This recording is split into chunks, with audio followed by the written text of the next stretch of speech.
Hello, my favorite people.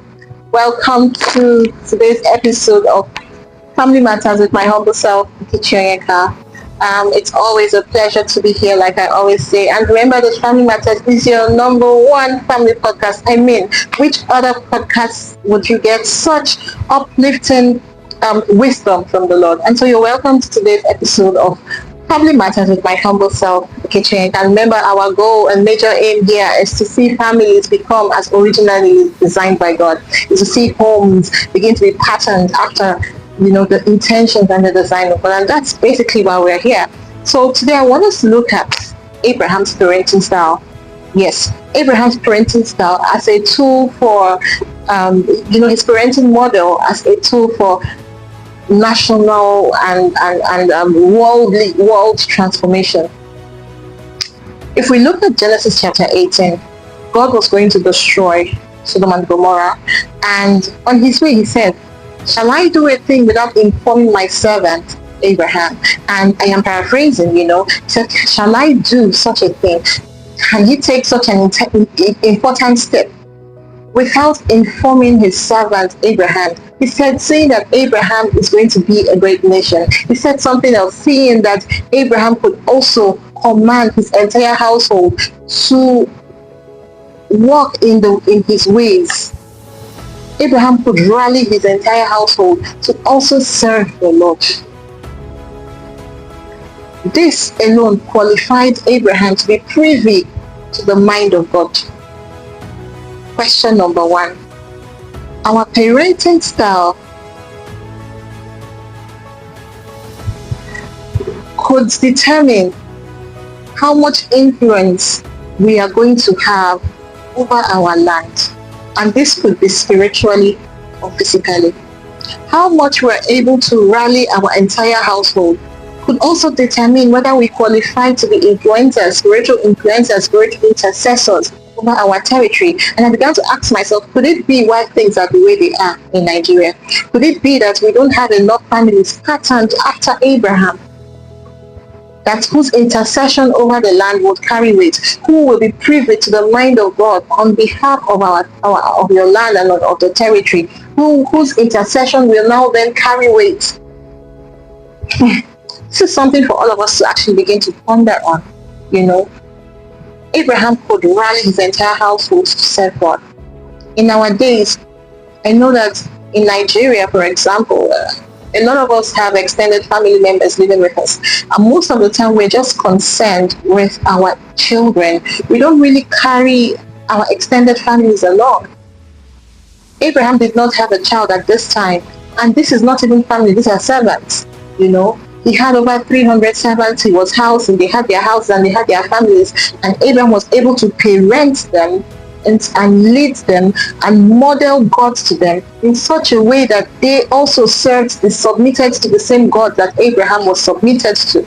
And God said this qualified Abraham to not just be privy to what he was going to do in the land of Sodom and Gomorrah, but to also allow him to intercede on behalf of the land.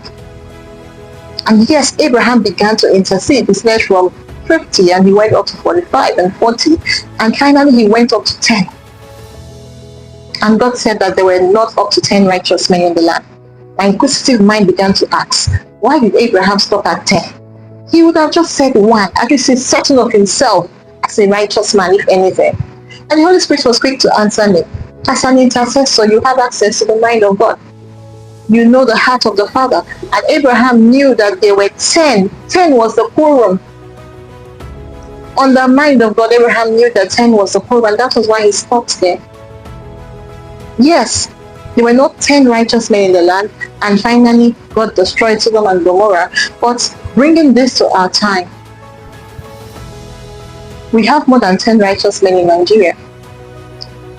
But could it be that we don't have enough families patterned after Abraham's family?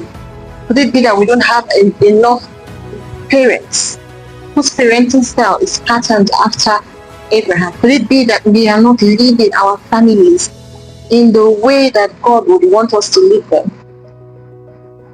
And even if you're leading your children, could it be that you're not carrying the extended members of your family living in your home?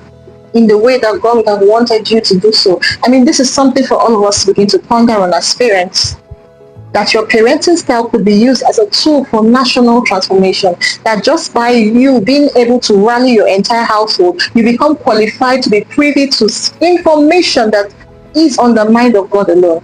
You become qualified to be used as a tool to intercede on behalf of the territory where you live. I want us to begin to look at our parenting style.